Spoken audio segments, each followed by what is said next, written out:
Muito bem. Como é gostoso a gente entrar nesta jornada cristã, como é maravilhoso a gente caminhar com o Senhor e a gente ver como que há tantas pessoas tão lindas ao nosso redor, mas às vezes quando conhecemos alguém, não sabemos tudo o que ela passou. E quanto mais tempo vamos estando juntos, conhecendo, vamos ver como o nosso Deus é maravilhoso. Como este Deus a quem servimos é um Deus de amor, é um Deus de bondade, é um Deus que nos conhece, que vai lá no mais profundo poço, vai lá no momento de maior sofrimento e nos arrebata, e nos traz para si e nos coloca no seu jardim. É o caso da missionária Meire. Meire, que delícia você estar aqui no nosso programa. Uma alegria, viu, Meire? A alegria é toda minha e eu estou muito feliz por estar aqui neste momento. Isso. Foi tão bom, nós nos conhecemos na viagem para a Europa. Sim. E houve alguns momentos quando estivemos juntas e você pôde contar um pouquinho da sua história. E eu fiquei muito maravilhada de ver como Deus alcança, como Deus faz. Eu queria que você contasse um pouquinho, Meire, como foi que você conheceu Jesus? Eu conheci Jesus no momento assim que nós estávamos numa luta muito grande para a regularização da Feira dos Importados de Brasília. Sim. Que era a antiga Feira do Paraguai. Sim. E foi nesse momento que eu conheci a Jesus. Olha, alguém apresentou para você Jesus? Não, eu fui sozinha. Quem me levou foi Jesus mesmo. Uhum. Eu morava na Asa Sul e próximo tinha uma igreja pequena, bem humilde. E eu estava sentindo muito frio e muita dor. E eu fui lá nessa igreja e sentei no último banco. Sim. E quando o pastor começou a perguntar, falou a palavra quem aceita, antes dele completar a frase, eu levantei a mão e fui lá na frente e falei, eu aceito, quero saber qual é o dia que eu vou batizar. E foi, estava pronta. E foi uma bênção, porque realmente Sim. foi que coisa Jesus linda. quem me levou. Sim. Ô Meire, você compartilhou conosco, lá na Europa, lá na Itália, quando estávamos juntos ali na casa do pastor Maurício, né? Então, você compartilhou um pouquinho da sua vida, que você cresceu no orfanato. Conta um pouquinho da sua história pra gente. Sim, eu nasci em Boa Vista, Roraima, na Serra do Tepequém, um lugar de garimpo e de índios, né? São terras indígenas. E minha mãe faleceu muito cedo e meu pai também. E eu fiquei muito pequenininha e fui para o orfanato, um orfanato de freiras, e fiquei lá até a minha adolescência. E foi assim muito duro, porque é muito duro uma criança perder os pais muito cedo. Sim. Porque a criança sente a necessidade do abraço, do carinho e da proteção dos pais. Sim. Mas em todo o tempo o Senhor já cuidava de mim. Amém. Eu não o conhecia, eu conhecia de ver falar desse Jesus tão maravilhoso. Mas ele já me conhecia. Sim. E eu saí do orfanato na minha pré-adolescência para Brasília, fui morar em Brasília, numa casa de família. E poucos meses depois, essa família me vestiu de noiva e me entregou para um rapaz. Você nunca tinha visto aquele rapaz antes? Não, não tinha namorado, não sabia o que era namorar, o que era beijar. Não, nunca nem tinha, desculpa eu falar abertamente, não tinha nunca menstruado, não tinha seios, nada. Era uma menina? Era uma menina. Uhum. Uma menina vinda de um orfanato de freiras, onde lá não nos ensinavam a falar palavrões, a conhecer o outro lado da vida, porque era de freiras. E eu fui entregue a esse rapaz, em seguida fiquei gestante. Você tinha quantos anos? Eu ia fazer 15 anos. 15 anos. Era uma menina mesmo. E depois tive a minha filha sozinha e Deus, porque ele não queria que eu tivesse a criança. Ele queria que eu abortasse. Como eu não abortei, ele me batia muito. E eu fiquei só com essa criança no colo. Fui para São Paulo com a minha filha, mas não pude ficar em São Paulo também, porque as minhas irmãs não me aceitaram. Porque, segundo a minha irmã, eu era desonrado, então não podia ficar lá. E voltei e fui morar na rodoviária de Brasília. Como uma criança, eu não tinha estudo, não tinha nada. Mas, ao mesmo tempo, eu tinha tudo. Só que eu não conhecia, eu tinha Jesus. Sim. Eu tinha um Deus que cuidava, que me protegia. Depois desse encontro que eu tive com Deus, quando eu passei a conhecer mesmo, foi que eu pude entender que em nenhum momento eu estive só. Tão lindo isso, né? Às vezes nós pensamos, né, que sofremos tanto, às vezes as pessoas choram tanto e vem uma luta, mas quando nós examinamos, quando nós vemos hoje, né, crianças, jovens, no mundo todo, o que se passa, o que acontece com tantas crianças.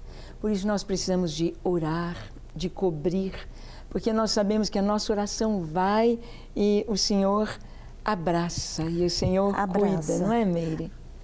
Nós temos um Deus que Ele é cuidadoso, Sim. Que Ele é zeloso, né? E, pastora, a pior coisa que existe na vida de uma pessoa é ela não conhecer esse Deus. É quando ela sente fome, porque a fome, ela dói na alma da gente. E ela olha e vê que tem uma filha ou um filho que precisa alimentar. Como foi essa experiência ali na rodoviária? Você e sua filha sozinha, você ficou morando na rodoviária? Como foi? Durante o dia eu saí em busca de um emprego, porque eu tinha que sustentar minha filha. E à noite eu retornava e dormia dentro do banheiro da rodoviária. Eu e a minha filha. E aí, depois de um certo tempo, eu consegui um trabalho na Eletrorádio Comunicações, que era uma loja e oficina que faziam motores induzidos, motores de elevador, motores da companhia elétrica, da aeronáutica. E eu fui morar lá, fui trabalhar, aliás. E assim que eu comecei a trabalhar, um dia eu desmaiei. E o dono dessa loja pediu que a filha dele me levasse para o hospital. E o médico falou, ela está desnutrida, é falta de alimentação. Foi quando ele tomou conhecimento que eu não tinha onde morar, que eu morava na rodoviária. Foi uma experiência muito doída. E a sua filha, quando você estava trabalhando? Ela ia junto comigo e ficava debaixo da mesa que eu trabalhava, dentro de um caixote. Todos os dias. E é muito doído, pastora, para uma mãe não ter um teto, não ter não poder oferecer um lar para um filho. Mas quando nós conhecemos a Deus, Deus, Ele entra com providência nas nossas vidas. Sim, sim. Deus prepara tudo para nós. A senhora viu a minha casa. Sim, sim. Hoje eu moro numa mansão. É verdade. Posso viajar. Sim. A minha filha hoje é formada. Olha que lindo. Né? Tem a casa dela muito boa. Então, mas tudo isso foi graças a esse encontro que eu tive com Cristo. Sim. E durante o período que eu morei na rodoviária, Deus cuidou tanto de mim, com tanto amor, que Ele não permitiu que eu fosse para prostituição. Sim. Que eu me envolvesse com drogas, que eu me envolvesse com coisas erradas. Deus não permitiu. Interessante você falar isso, Meire, porque muitas vezes as pessoas dizem, não tem onde morar, estava lá dormindo, morando na rodoviária. O caminho era a prostituição. o caminho, as más companhias, os que ali estão para as drogas. Mas os princípios, nós vemos aqui que a Meire esteve no orfanato cristão, um orfanato de irmãs, que trouxe para as crianças um norte, trouxe princípios, não é verdade, sim. Meire? E Sim. como é importante a gente investir nas crianças, como é importante a gente trazer esta semente. Porque muitas vezes, quando a pessoa vai para esses caminhos errados, ela estava faltando esse norte, estava faltando este princípio.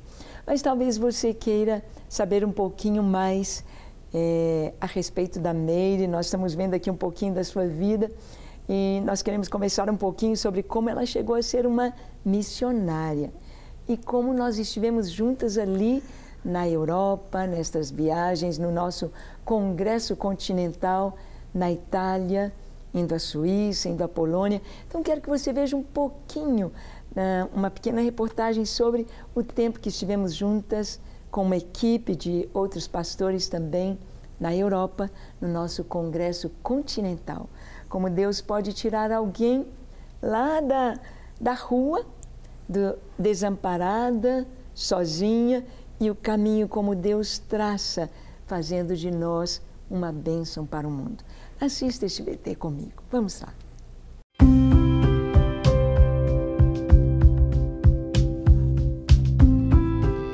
Hoje, vamos levar você a uma viagem linda, cheia de emoção e muito de Deus. O país que vamos conhecer um pouco é a Polônia. Localizada na Europa Central, é considerada a 9ª maior nação do continente europeu. Na Polônia, encontra-se a maior estátua de Jesus Cristo do mundo.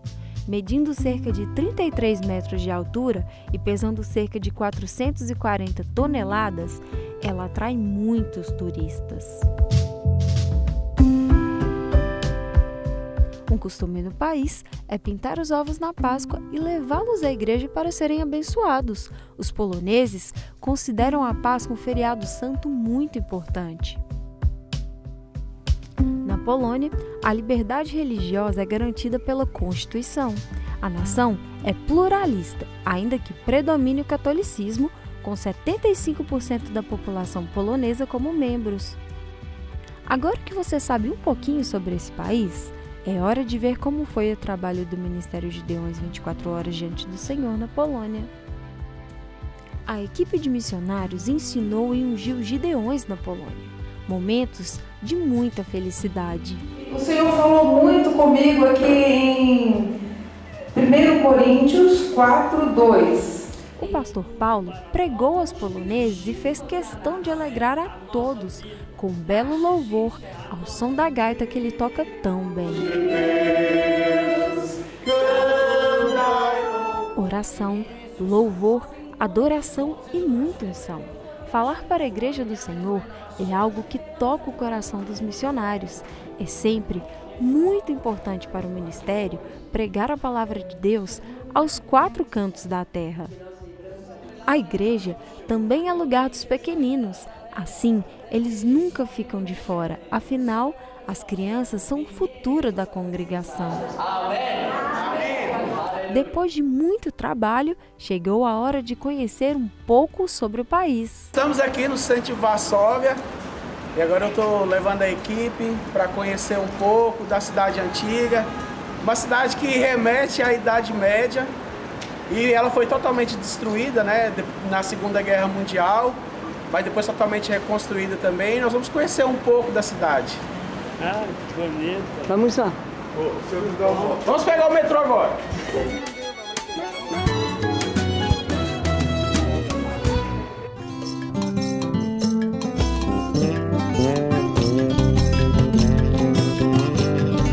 A Polônia guarda muitas histórias. Nós estamos aqui em Varsóvia e estamos diante do que restou do muro do gueto. Essa parte aqui do muro é uma parte histórica, né? Porque foi a única parte que sobrou da Segunda Guerra.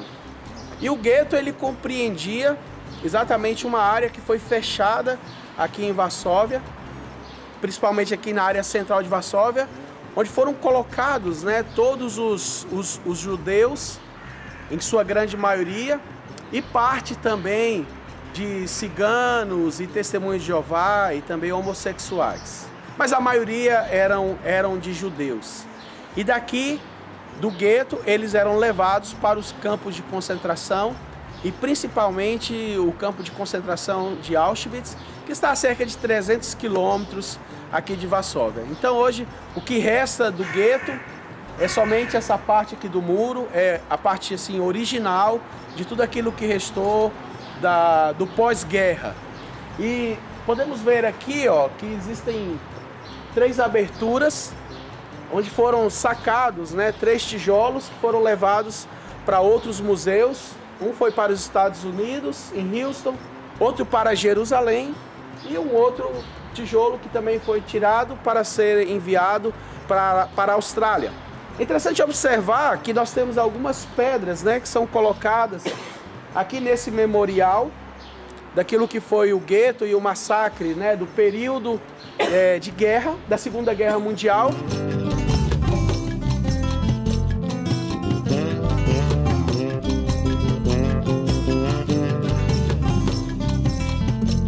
Você pode ser um parceiro nosso e sempre que quiser embarcar em nossas viagens, será muito bem-vindo.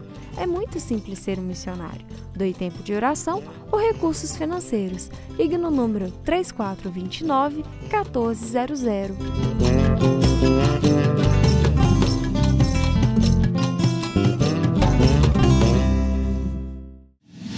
Para receber todas as novidades do canal, inscreva-se e se curtir o vídeo, clique em gostei. Aproveite para acompanhar a Rede Super nas redes sociais.